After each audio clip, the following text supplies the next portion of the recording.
A Vossa Excelência e convido, na sequência, para se manifestar pelo amicus curiae, Cidadania, Estudo, Pesquisa, Informação e Ação, a doutora Lígia Fabris Campos. Doutora Lígia, a senhora também tem até 15 minutos para se manifestar. Tem a palavra. Obrigada, Excelência. Excelentíssima senhora Presidente do Supremo Tribunal Federal, ministra Carmen Lúcia.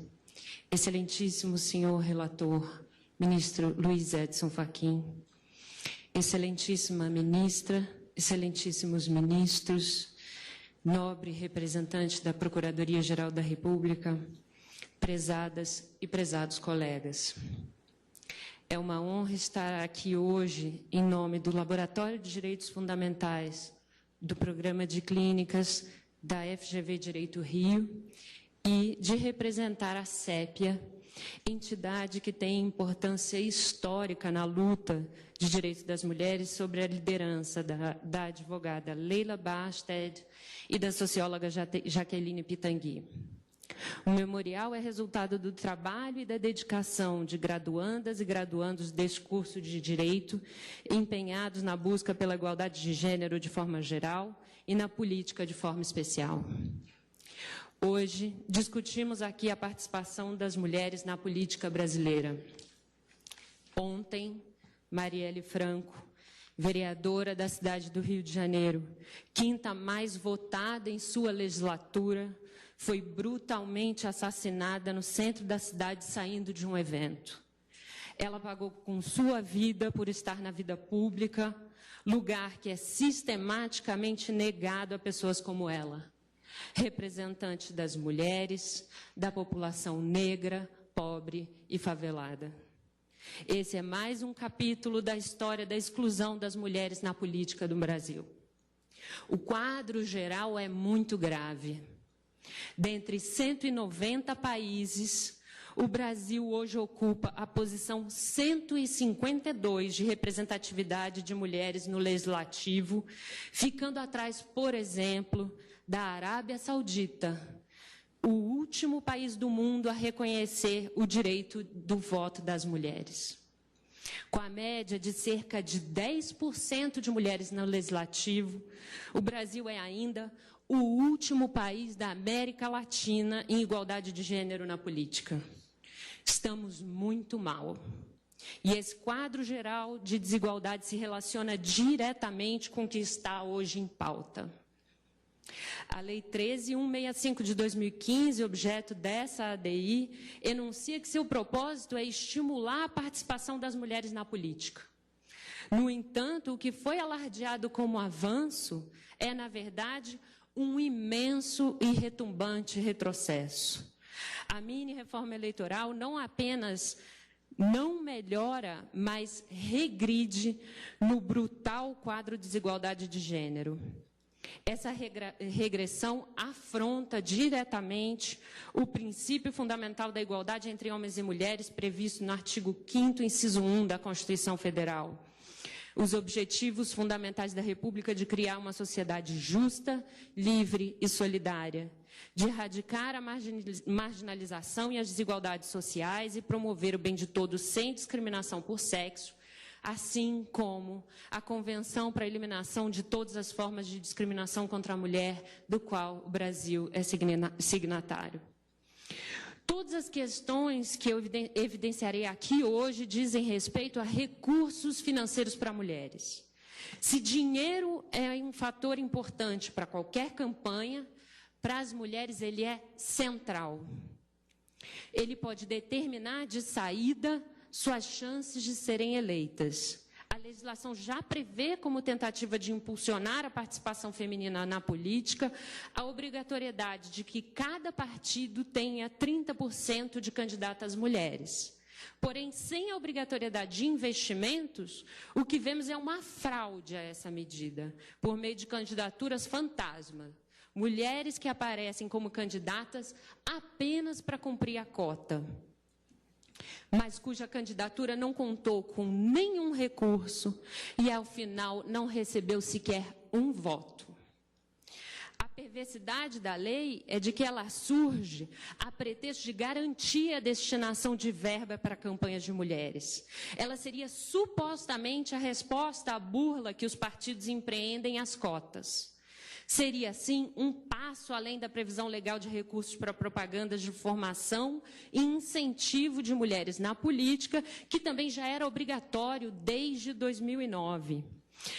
A lei alardeia que, a partir de 2015, haveria a garantia de recursos para além desses já previstos de programas de formação e para além das cotas para a campanha política de mulheres.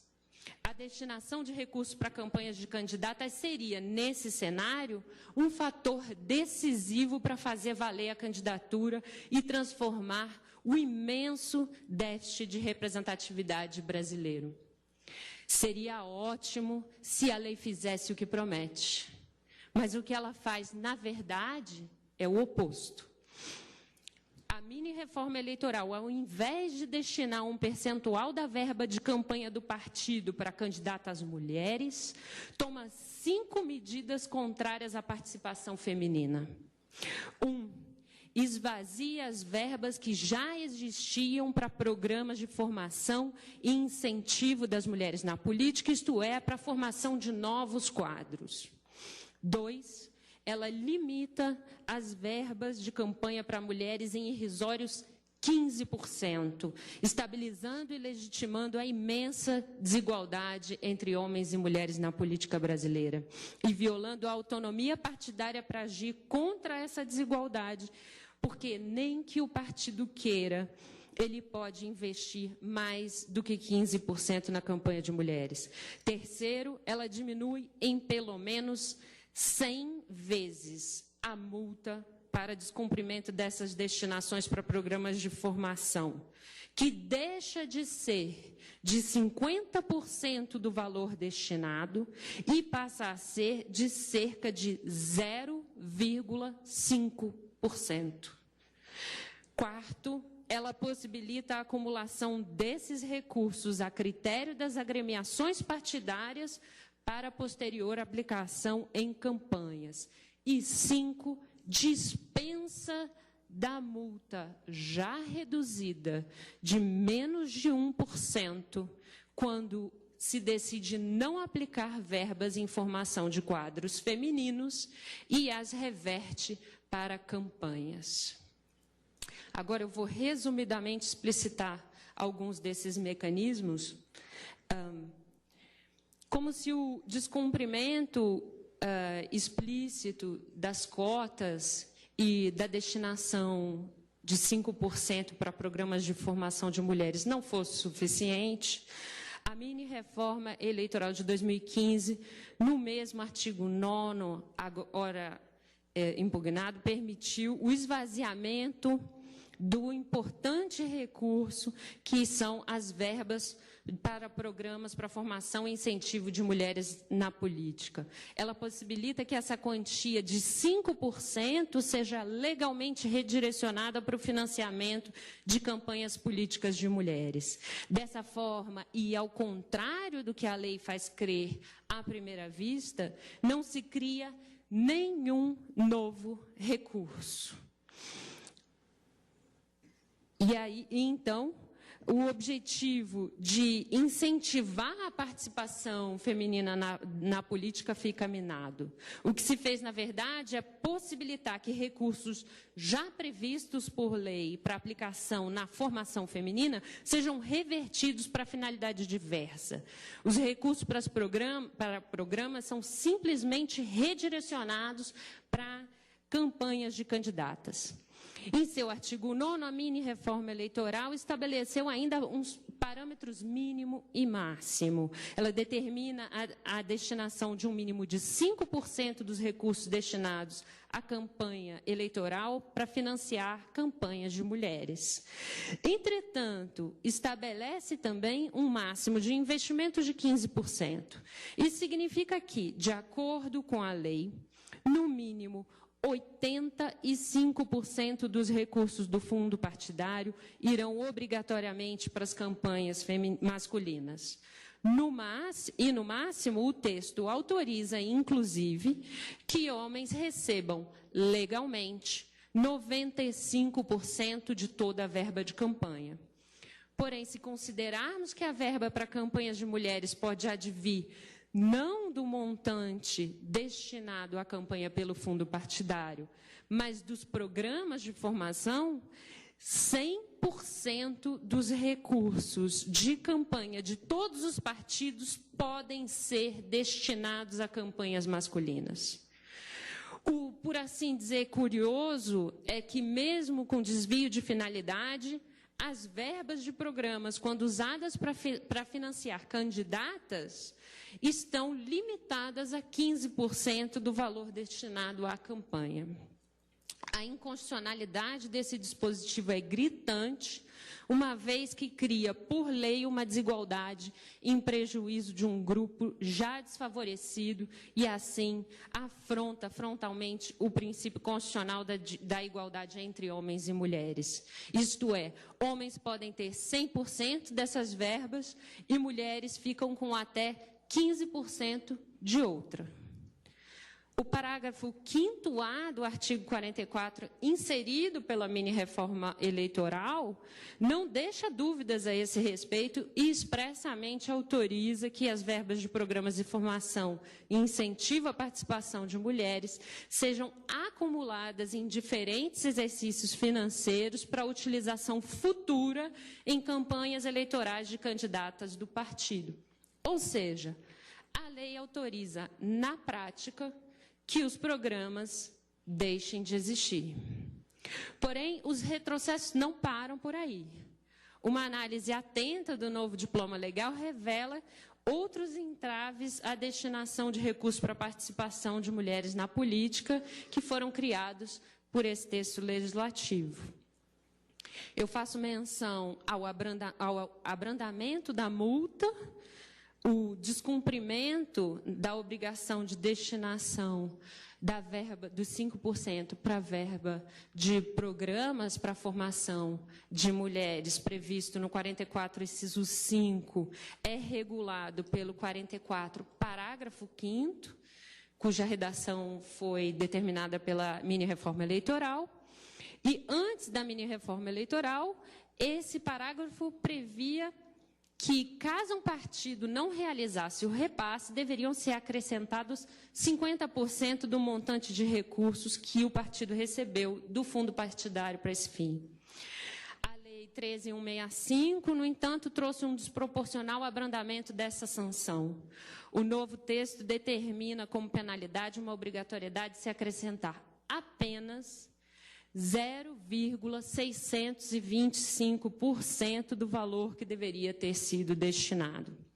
Além disso, prevê isenção de multa e redestinação de recursos de programas de formação para campanhas no parágrafo 7º do artigo 44. Em suma, o que nós gostaríamos de destacar aqui é que não se criou recurso adicional para financiar campanhas de mulheres. O que o legislador fez foi alterar a destinação dos recursos existentes, dividindo sua aplicação e desviando a sua finalidade. O objetivo declarado pela lei de incentivar a participação de mulheres na política é, portanto, uma fraude. A lei afronta o princípio da igualdade, tanto na sua dimensão material, quanto na dimensão formal. Isso porque as verbas são elemento importante para o sucesso de qualquer campanha, mas adquirem caráter crucial no caso das mulheres. Pesquisas empíricas, como as desenvolvidas por Clara Araújo, demonstram que, quando, apesar dos investimentos em campanha, as dificuldades que as mulheres enfrentam para serem eleitas em razão dos preconceitos de gênero não são apenas neutralizadas, mas são também suprimidas. As pesquisas são unívocas. O financiamento produz implicações diretas sobre a participação feminina na política. O poder econômico é determinante nas eleições e mulheres contam com recursos extremamente contingenciados. Nesse sentido, quanto maior for a arrecadação e a aplicação de recursos financeiros, maior será a probabilidade de sucesso da candidata nas urnas. Em síntese, o que eu gostaria de destacar é que a lei faz o exato oposto de incentivar a participação de mulheres na política. Ela mina as chances de mais mulheres fazerem parte da política brasileira e regride em termos da imensa desigualdade entre homens e mulheres. A lei é uma afronta à igualdade, à não discriminação, é uma fraude em relação aos objetivos que anuncia e sua inconstitucionalidade deve, portanto, ser declarada. Sem isso, nós corremos o risco de não apenas manter essa vergonhosa posição no ranking, mas também regredir naquilo que parece difícil de piorar, que é a desigualdade entre homens e mulheres na política brasileira. Obrigada. Agradeço a Vossa Excelência.